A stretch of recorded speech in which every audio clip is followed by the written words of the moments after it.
യൂദായുടെ ലേഖനം ഒരു പഠനം, പാർട്ട് നമ്പർ 2.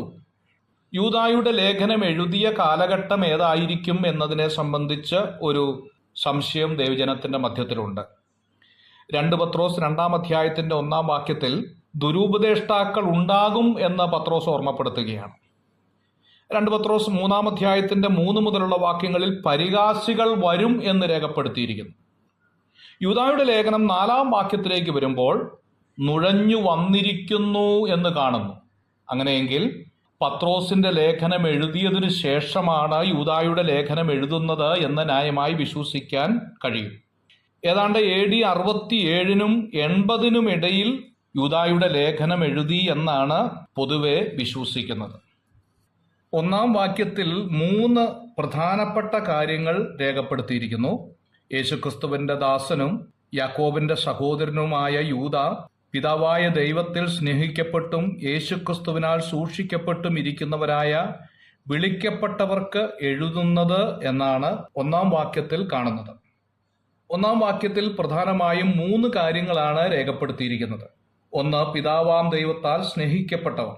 2, യേശുക്രിസ്തുവിനാൽ സൂക്ഷിക്കപ്പെട്ടവർ. 3, വിളിക്കപ്പെട്ടവർ. പിതാവാം ദൈവത്താൽ സ്നേഹിക്കപ്പെട്ടവർ എന്നതുകൊണ്ട് അർത്ഥമാക്കുന്നത് ഏറ്റവും പ്രിയപ്പെട്ടവരായി വേർതിരിക്കപ്പെട്ടവർ എന്നതുകൊണ്ടാണ് പിതാവാം ദൈവത്തിന്റെ സ്നേഹത്തിൽ ജീവിക്കുന്നവർ എന്ന് പരിഭാഷ ചെയ്തിരിക്കുന്നത്.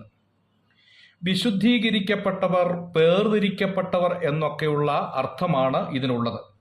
യിരെമ്യാ പ്രവചനം 1-ാം അധ്യായം 5-ാം വാക്യത്തിൽ നിന്നെ ഉദരത്തിൽ നിന്ന് ഉരുവാകുന്നതിനു മുമ്പേ നിന്നെ അറിഞ്ഞു, നീ ഗർഭപാത്രത്തിൽ നിന്ന് പുറത്തു വന്നതിനു മുമ്പേ ഞാൻ നിന്നെ വിശുദ്ധീകരിച്ചു എന്ന് രേഖപ്പെടുത്തിയിരിക്കുന്നു.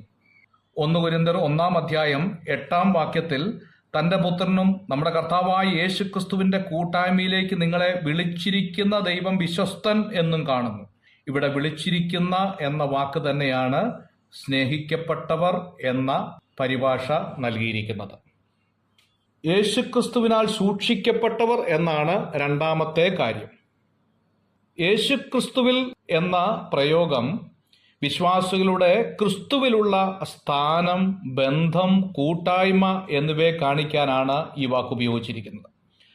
റോമാലേഖനം 8-ാം അധ്യായം 1-ാം വാക്യത്തിൽ നാം വായിക്കുന്നു, അതുകൊണ്ട് ഇപ്പോൾ ക്രിസ്തുയേശുവിലുള്ളവർക്ക് ഒരു ശിക്ഷാവിധിയുമില്ല എന്ന്. ക്രിസ്തുവിൽ എന്ന പദം പുതിയ നിയമത്തിൽ 130 പ്രാവശ്യം കാണുന്നുണ്ട്.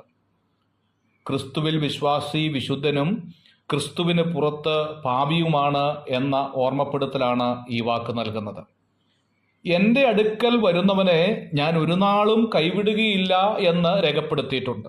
യേശുക്രിസ്തുവിനാൽ സൂക്ഷിക്കപ്പെട്ടവർ എന്നതുകൊണ്ട് അർത്ഥമാക്കുന്നത് ക്രിസ്തുവും ദൈവമക്കളും തമ്മിലുള്ള അഭേദ്യമായ ആഴമേറിയ ബന്ധത്തിൻ്റെയും പരിപാലനത്തിൻ്റെയും ഓർമ്മപ്പെടുത്തലാണ് എന്ന് ചിന്തിക്കാം. 3-ാമത് വിളിക്കപ്പെട്ടവർ എന്നതാണ്. നമ്മെ വിളിച്ചത് അന്ധകാരത്തിൽ നിന്നും അത്ഭുത പ്രകാശത്തിലേക്കാണ് എന്ന് 1 പത്രോസ് 2-ാം അധ്യായം 9-ാം വാക്യത്തിൽ കാണുന്നുണ്ട്. അവന്റെ ലക്ഷ്യം നാം അവന്റെ മഹത്വം പ്രാപിക്കുക എന്നുള്ളതാണ്. അന്ധകാരത്തിൽ ഇരുന്ന നമ്മെ അത്ഭുത പ്രകാശത്തിലേക്ക് വിളിച്ചത് വീണ്ടും അന്ധകാരത്തിൽ ഇരിക്കുന്നവരെ അത്ഭുത പ്രകാശത്തിലേക്ക് കൊണ്ടുവരുവാൻ കൂടിയാണ് എന്ന കാര്യമാണ് ഇവിടെ ഓർമ്മപ്പെടുത്തുന്നത്. ഞാനും നിങ്ങളും ഈ കാര്യത്തിൽ സ്വാർത്ഥരായി തീരരുത്.